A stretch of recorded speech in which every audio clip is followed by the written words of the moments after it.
ವಿಷಯದ ತುರ್ತನ್ನ ಅರ್ಥ ಮಾಡಿಕೊಂಡು ನೀವು ಕೂಡ ಅವಕಾಶ ಕೊಟ್ರಿ. ಕೊಟ್ಟ ತಕ್ಷಣ ಇದಕ್ಕೆ ಮಾನ್ಯ ಗೃಹ ಸಚಿವರು ಉತ್ತರ ಕೊಟ್ಟರು. ಅವರು ಕೊಟ್ಟಿದ್ದ ಉತ್ತರ ನಾವೀಗ ಪ್ರಶ್ನೆ ಮಾಡಬೇಕಾಗಿತ್ತು. ಎರಡು ಮೂರು ವಿಚಾರಗಳ ಬಗ್ಗೆ ಪ್ರಶ್ನೆ ಮಾಡಬೇಕಾಗಿತ್ತು. ಆಗಿದ್ದೇನು? ನಾವು ಯಾವುದನ್ನ ಕೇಳಲಿಲ್ವೋ ಆ ವಿಚಾರವನ್ನ ಮಾನ್ಯ ಮುಖ್ಯಮಂತ್ರಿಗಳು ಎದ್ದು ಉತ್ತರ ಕೊಡ್ತಾ ಹೋದ್ರು, ಬೇರೆ ಬೇರೆ ವಿಷಯಕ್ಕೆ ಕೊಟ್ಟರು. ಅದು ನಾವು ಕೇಳಿದ್ದೇ ಅಲ್ಲ. ಆಮೇಲೆ ಅವರು ನಮ್ಮ ಪಕ್ಷದ ಮೇಲೆ ಗದಾ ಪ್ರಹಾರ ಮಾಡೋದಕ್ಕೆ ಹೊರಟ್ರೆ ಹೊರತು ಬೇರೆ ಅದು ಆ ಸಂದರ್ಭದ ಉತ್ತರ ಆಗಿರಲಿಲ್ಲ. ಈಗ ಮಾನ್ಯ ಸಚಿವರು ಪಾಟೀಲ್ ಸಾಹೇಬರು ಕೇಳಿದ್ರು, ಈಗ ನಾವು ಹೊರಗಡೆ ಬರ್ತೀವಿ, ನಮಗೇನು ತೊಂದರೆ ಇಲ್ಲ, ನಾವು ಕೇಳಿದ 3 ಪ್ರಶ್ನೆಗಳಿಗೆ ಉತ್ತರ ಬೇಕು. ಅದು ಒಂದು. ಈಗ 1 ವರ್ಷದಲ್ಲಿ 60 ದಿನಗಳ ಕಾಲ ಒಂದು ನಿಮಿಷ ಕೇಳಿ, ಎಲ್ಲರೂ ಕೂಡಲಿ ನೀವು ಮಾತಾಡಿ ಸರ್ಕಾರಿ ಉತ್ತರ ಹೇಳ್ತಕ್ಕೆ ನೋಡೋಣ. ಅದಕ್ಕೆ ನೀವು ಮಾತಾಡ್ಕೊಂಡು ನೀವು ಏನು ಹೇಳಿದ್ರಲ್ಲ ಅದನ್ನು ಹೇಳಿ ಸರ್ಕಾರಿ ಉತ್ತರ ಕೊಡಕ್ಕೆ ನೋಡೋಣ. ಈಗ 60 ದಿನಗಳ ಕಾಲ ಸದನ ನಡೀಬೇಕು. ನಡೆದಿರೋದ 29 ದಿವಸ. ಅವ್ರು ಮಾತಾಡ್ತಾರೆ 29 ದಿವಸ ಈಗಿರೋದ್ರಿಂದ ನೀವು ಇನ್ನು ಒಂದು ವಾರಗಟ್ಟಲೆ ನೀವು ನಡೆಸಬಹುದಾಗಿತ್ತು. ಸಮಸ್ಯೆಗಳು ಬೇಕಾದಷ್ಟಿದೆ. ಉತ್ತರ ಕರ್ನಾಟಕದ್ದು ಅಂತ ಹೇಳಿ ಮಾಡಿ ವಿಧಾನಸೌಧವನ್ನು ತಂದು ಇಲ್ಲಿ ಕಟ್ಟಿ ಇವತ್ತು ನಾವು ಮಾಡಿದ್ದೇನು?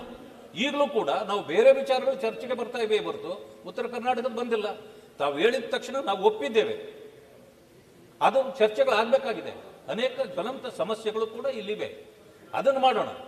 ಆದರೆ ಏನು ಗೃಹ ಸಚಿವರು ಹೇಳಿದ್ರು ಅದಕ್ಕೆ ನಮಗೆ ಉತ್ತರ ಸಿಗಬೇಕಾಗ್ತದೆ. ನಮಗೆ ಬೇಕಾಗಿರ್ತಕ್ಕಂಥದ್ದು ಇಷ್ಟೇ, ಕೇಸ್ಗಳನ್ನು ವಾಪಸ್ ತೆಗಿಬೇಕು, ಮತ್ತೆ ಸರ್ಕಾರ ಕ್ಷಮೆ ಕೇಳಬೇಕು. ಯಾರು ಈ ರೀತಿ ಲಾಠಿ ಪ್ರಹಾರ ಮಾಡಿದ್ದಾರೆ ಅವ್ರ ಮೇಲೆ ಕ್ರಮ ಜರುಗಿಸಬೇಕು. ಹಾಸ್ಪಿಟಲ್ ಇದ್ದವ್ರನ್ನ ಹಾಸ್ಪಿಟಲ್ನಲ್ಲಿ ಇಲ್ಲ ಅವರು. ನಾವು ಬೆಳಗ್ಗೆ ಅಲ್ಲಿ ವಿಸಿಟ್ ಕೊಡಬೇಕಾಗಿತ್ತು, ಇಲ್ಲ ಅವರು ಎಲ್ಲೋ ಗೊತ್ತಿಲ್ಲ.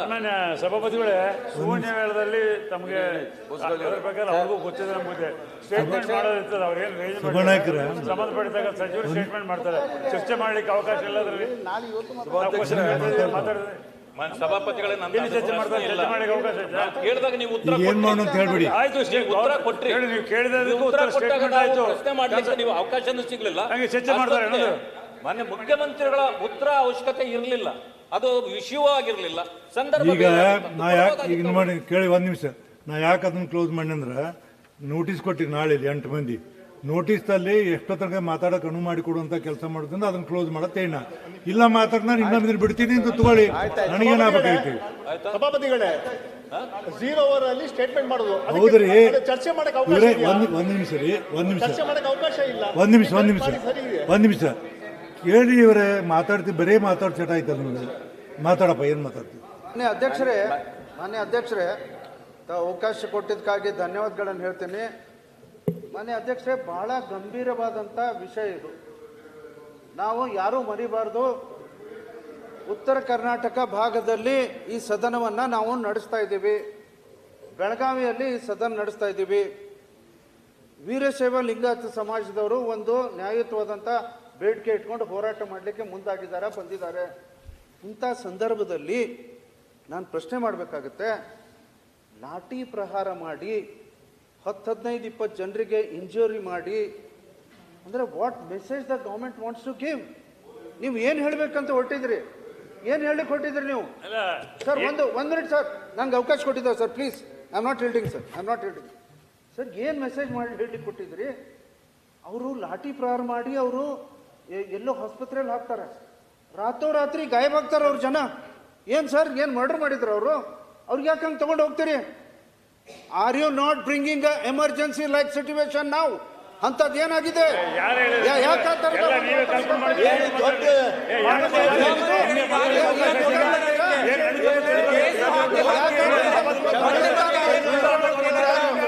ಶಬ್ದ ಬೇಕಾದ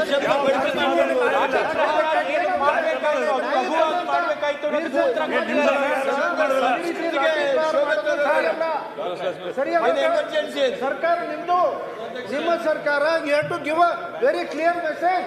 ನಾವೆಲ್ಲ ಯಾರೇ ಸಮಾಜದವರು ಏನೇ ಹೋರಾಟ ಮಾಡ್ಲಿ ನಾವು ಕರೆದು ಮಾತಾಡುವಂತ ಒಂದು ಪರಂಪರೆಯನ್ನ ನೀವು ಹೇಗೆ ಬೇಕಾದಂಗೆ ಮಾಡಿದ್ರೆ ನಡೆಯೋದಿಲ್ಲ. ದಯವಿಟ್ಟು ಇದನ್ನ ಅರ್ಥ ಮಾಡ್ಕೊಡ್ರಿ, ಆ ಗಂಭೀರತೆಯನ್ನ ಅರ್ಥ ಮಾಡ್ಕೊಂಡು ದಯವಿಟ್ಟು ಸರ್ ತಾವೇನ್ ನಿರ್ಣಯ ತಗೊಳ್ಕೊಳ್ತಾ ಇದ್ದೀರಲ್ಲ, ನಾಳೆನೆ ತಾವು 3:30 ಕನ್ವರ್ಟ್ ಮಾಡ್ತೀರೋ ಏನ್ ಮಾಡ್ತೀರೋ ಅವಕಾಶ ಕೊಡಿ, ನಮ್ಗೆಲ್ಲರಿಗೆ ಮಾತಾಡ್ಲಿಕ್ಕೆ ಅವಕಾಶ ಕೊಡಿ ಸರ್. ವಿಷಯ ಕೊಡಿ ಸರ್. ಪಾಯಿಂಟ್ ಆಫ್ ಆರ್ಡರ್ ಸಭಾಧ್ಯಕ್ಷರೇ, ತಾವು ಬಹಳ ದೊಡ್ಡ ಮನಸ್ಸು ಮಾಡಿ 0 ಅವರಲ್ಲಿ ನಾನು 4 ವರ್ಷ ಆಗಿದೆ ಇಲ್ಲಿ ಬಂದು, 4.5 ವರ್ಷ ಯಾವತ್ತೂ ಸಹ 0 ಅವರಲ್ಲಿ ನೀವು ಚರ್ಚೆಗೆ ಅವಕಾಶ ಕೊಟ್ಟಿಲ್ಲ. ಯಾವ ನಿಯಮಾವಳಿ ಒಳಗಡೆ ಆ ಚರ್ಚೆಗೆ ಅವಕಾಶ ಕೊಟ್ಟಿದ್ರಿ ಅಂತ ದಯವಿಟ್ಟು ಹೇಳಿ. ನಾವು ಇನ್ನು ಮುಂದೆ ಆ ಥರ ವಿಚಾರಗಳು ಬಂದಾಗ ನಾವು ಚರ್ಚೆ ಕೇಳ್ತೀವಿ, ಚರ್ಚೆ ಕೊಡಿ. ಒಂದು, ಈಗ ಸದನದ ಸಂಪ್ರದಾಯ ವಿರೋಧ ಪಕ್ಷದ ನಾಯಕರು ಮಾತಾಡುವಾಗ ಯಾರು ಮಾತಾಡಬಾರ್ದು, ಸದನದ ಮುಖ್ಯಮಂತ್ರಿಗಳು ಬಂದಾಗ ಅವ್ರು ಮಾತಾಡುವಾಗ ಯಾರು ಮಾತಾಡಬಾರ್ದು, ಸಭಾ ನಾಯಕರಿದ್ದಾಗ ಅವ್ರು ಮಾತಾಡಿದಾಗ ಯಾರು ಮಾತಾಡೋದು ಒಂದು ಸಂಪ್ರದಾಯ ಇದೆ. ಮುಖ್ಯಮಂತ್ರಿ ಮಾತಾಡುವಾಗ ಎಲ್ಲರೂ ಸಹ ಅದು ವಿರುದ್ಧ ಮಾಡಿದಾಗ ಇನ್ನೇನು ಮಾಡ್ಲಿಕ್ಕಾಗುತ್ತೆ? ಅವ್ರು ಹೇಳ್ತಾ ಇದ್ದಾರೆ 2 ವಿಚಾರ. ಒಂದು, ನಾವು ಕೇಳಿದ್ದ ವಿಚಾರ, ನಾವು ಹೇಳಿದ್ದೆ ಬೇರೆ ವಿಚಾರ ಅಂತ 2 ವಿಚಾರ ಇದೆ ಅಲ್ಲಿ. ಮೀಸಲಾತಿಯ ಪರವಾಗಿ ಅವರು ಪ್ರದರ್ಶನ ಮಾಡಿದ್ದಾರೆ, ಪ್ರದರ್ಶನ ಹಿಂಸಾತ್ಮಕವಾದಾಗ ಪೊಲೀಸವರು ಕ್ರಮ ತೆಗೆದುಕೊಂಡಿದ್ದಾರೆ. 2 ವಿಚಾರ. ಲಾ ಅಂಡ್ ಆರ್ಡರ್ ವಿಚಾರದಲ್ಲಿ ಹೋಮ್ ಮಿನಿಸ್ಟರ್ ಆಗಲಿ ಗೃಹ ಮಂತ್ರಿಗಳಾಗಲಿ ಉತ್ತರ ಕೊಟ್ಟಿದ್ದಾರೆ. ಮೀಸಲಾತಿ ವಿಚಾರದಲ್ಲಿ ಮುಖ್ಯಮಂತ್ರಿಗಳೇ ಪೂರ್ಣವಾಗಿ ವಿಚಾರ ಮಾಡಲಿಕ್ಕೆ ಬಿಡಲಿಲ್ಲ. ಆದ್ರಿಂದ ನಾವು ತಯಾರಿದ್ವಿ ಚರ್ಚೆಗೆ. ಮೀಸಲಾತಿ ವಿಚಾರದಲ್ಲಿ ನೀವು ಚರ್ಚೆ ಮಾಡಂಗಿದ್ರೆ ಒಂದಿನ ಚರ್ಚೆ ಮಾಡಿ ಅದು ಚರ್ಚೆ ಮಾಡೋಣ, ಅದರಲ್ಲಿ ತಪ್ಪೇನಿಲ್ಲ. ಆಗಲಿ, ಚರ್ಚೆ ಆಗಲಿ, ಸಾಂವಿಧಾನಿಕವಾಗಿ ಏನೇನು ಆಗ್ಬೇಕು ಅದೆಲ್ಲ ಸಂಪೂರ್ಣವಾಗಿ ಚರ್ಚೆ ಆಗಲಿ. ಅದಕ್ಕೋಸ್ಕರ ದಯವಿಟ್ಟು ಇದೊಂದು ರೂಲಿಂಗ್ ಕೊಟ್ಬಿಡಿ ನಮಗೆ. ಇನ್ನು ಮುಂದೆ 0 ಅವರಲ್ಲಿ ಯಾವುದಾದ್ರೂ ಗಂಭೀರವಾದ ವಿಚಾರ ಬಂದಾಗ ಯಾಕೆ ಹೇಳ್ತಾ ಇದ್ದೀನಿ ಅಂದರೆ, ನಮ್ಮ ಪ್ರತಾಪ್ ಸಿಂಹ ಅವರು ಇಲ್ಲೇ ಇದ್ದಾರೆ. ದಕ್ಷಿಣ ಕನ್ನಡದಲ್ಲಿ ಆ ಟೋಲ್ ವಿಚಾರದಲ್ಲಿ ಪ್ರದರ್ಶನ ಮಾಡದೆ ತಗೊಂಡೋಗಿ FIR ಹಾಕಿದ್ದಾರೆ ನಮ್ಮ ಸರ್ಕಾರದವರು. ನನಗೇನು ಬೇಸರ ಏನಿಲ್ಲ ಹೇಳಲಿಕ್ಕೆ. FIR ಅದಕ್ಕೆಲ್ಲ ಹಾಕ್ತಾರೆ, ಪ್ರದರ್ಶನ ಮಾಡಿರೋದಕ್ಕೆ. ಬೇರೆಯವರು ಹಿಂಸಾತ್ಮಕವಾದ ಪ್ರದರ್ಶನ ಮಾಡಿದ್ರೆ FIR ಹಾಕೋದಿಲ್ಲ. ಇದೇನು ಕಾನೂನು ಒಬ್ಬರಿಗೊಂದು ಇನ್ನೊಬ್ಬರಿಗೂ ಒಂದಾಗುತ್ತಾ ಸಭಾಧ್ಯಕ್ಷರೇ? ಆದ್ರಿಂದ ದಯವಿಟ್ಟು ರೂಲಿಂಗ್ ಕೊಡಿ. 0 ಅವರಲ್ಲಿ ಮಾತಾಡುವಾಗ ನಮಗೂ ಅವಕಾಶ ಕೊಡ್ತೀರಾ ಅಂತ ಒಂದು ರೂಲಿಂಗ್ ಕೊಡಿ. ಒಂದು ನಿಮಿಷ. ನಮಗೆ ಸನ್ಮಾನ್ಯ ಹಿರಿಯ ಶಾಸಕರಾಗಿರ್ತಕ್ಕಂಥ ನಮೋಶಿ ಅವರು ತಮ್ಮ ಆವೇಶದಲ್ಲೂ ಯಾರನ್ನು ಖುಷಿ ಮಾಡೋದಕ್ಕೂ ಶಬ್ದ ಬಳಕೆ ಏನದು ಈ ಒಂದು ಸಣ್ಣ ಕಂಟ್ರೋಲ್ ಮಾಡುವಂಥದ್ದಕ್ಕೆ ಒಂದು ಲಾಠಿ ಚಾರ್ಜ್ ಆಗಿದ್ದನ್ನು ಎಮರ್ಜೆನ್ಸಿ ಅಂಥೇಳಿ ಏನು ಪದಪ್ರಯೋಗ ಮಾಡೋದ್ರ ಮೂಲಕ ಅವರು ಅದಕ್ಕೆ ತಪ್ಪು ದಾರಿಗೆ ಎಳಿತಾ ಇದ್ದಾರೆ. ಆ ಪದಪ್ರಯೋಗ ಏನು ಅವ್ರು ಮಾಡಿದ್ದಾರೆ ಅದನ್ನು ತೆಗೆದು ಹಾಕಬೇಕು ಅಂತೇಳಿ ನಾನು ನಿಮ್ಮಲ್ಲಿ ವಿನಂತಿ ಮಾಡ್ತೀನಿ. ನಾನು ಈಗ ತಾವು ಒಂದು ನೋಡಿ ಭೋಜೇಗೌಡ್ರ ಡಿಸೈಡ್ ಮಾಡಿ ಸನ್ಮಾನ ಸಭಾಪತಿಗಳೇ, ಸುಮ್ಮನೆ ಸಮಯ ತಮ್ಮ ಇದು ಏನು ಮಾತಾಡಕ್ ಕೊಡ್ರಿ, ಫೈರಿಂಗ್ ಮಾಡಿ ಡಿಸೈಡ್ ಮಾಡಿ, ಪೀಠ ಡಿಸೈಡ್ ಮಾಡಿ ಬಿಟ್ರು ನನಗೆ. ನಮ್ಮ ನಿವೇದನೆ ಕೇಳಿದಿರಿ, ಆ ಕಡೆನೂ ಕೇಳಿದಿರಿ, ನೀವು ಪೀಠ ಡಿಸೈಡ್ ಮಾಡಿ.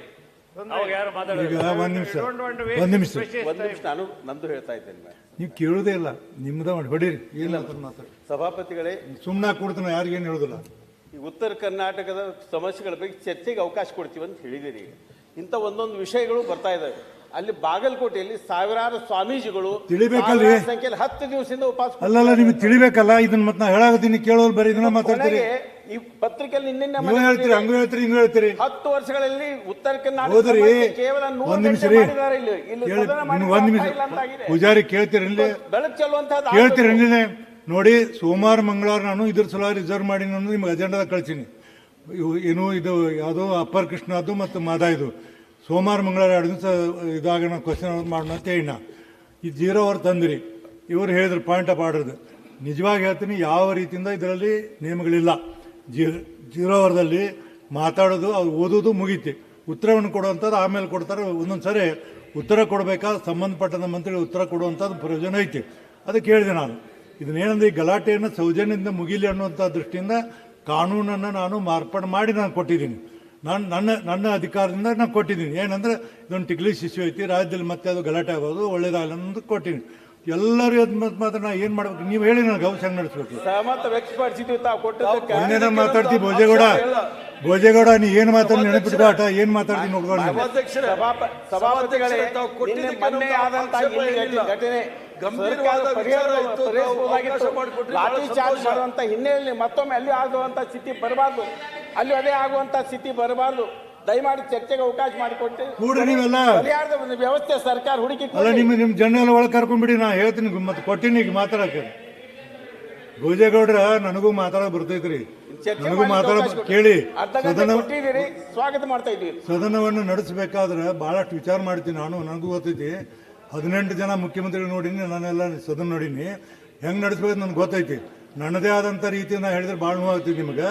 ಅಲ್ಲಲ್ಲ, ಏನು ಬೇಕಾದ ಮಾತಾಡೋಕೆ ಬರ್ತೈತಿ, ನನಗೂ ಬರ್ತೈತಿ, ಮಾತಾಡಬಾರ್ದದು.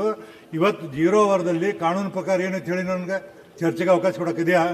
ಇದು ಸ್ಟಿಕ್ಲಿಶ್ ಇಶ್ಯೂ ಐತಿ, ರಾಜ್ಯ ತುಂಬ ಇದಾಗಬಾರ್ದು, ನಾಳೆ ಆ್ಯಂಡ್ ಆರ್ಡರ್ ಹಾಳಾಗಬಾರ್ದು ಅನ್ನೋದಕ್ಕೆ ನನ್ನ ಅಧಿಕಾರವನ್ನು ಆ್ಯಕ್ಚುಲಿ ನೀವು ಹೇಳ್ಬೇಕಂದ್ರೆ ಗಡ್ತಕ್ಕೆ ದುರುಪಯೋಗ ಮಾಡ್ಕೊಂಡು ನಾನು ಮಾಡ್ಕೊಂಡು ಕೊಟ್ಟಿದ್ದೀನಿ. ಕೊಟ್ಟರೆ ಅರ್ಥ ಮಾಡ್ಕೋಬೇಕಲ್ಲ. ಎಲ್ಲರೂ ಹುಯ್ಯತ್ತೆ ಎದ್ದು ನಿಲ್ತೀರಿ, ನಿಮ್ಗೆ ಏನಾದರೂ ಒಂದು ಸ್ವಲ್ಪ ಒಬ್ಬರು ಹೇಳ್ಬೇಕು, ಕೈ ಮಾಡಿ ಕೇಳಬೇಕು, ಪದ್ಧತಿ ಬೇಡ. ಇದು ಸದನ ಅಂತಾರೆ ಇದಕ್ಕೆ. ಒಂದು ವಾರದಿಂದ ಶಂಕ ಹೊಡ್ಕೋತ ಬಂದಿ ನಾನು ಈ ರೈತ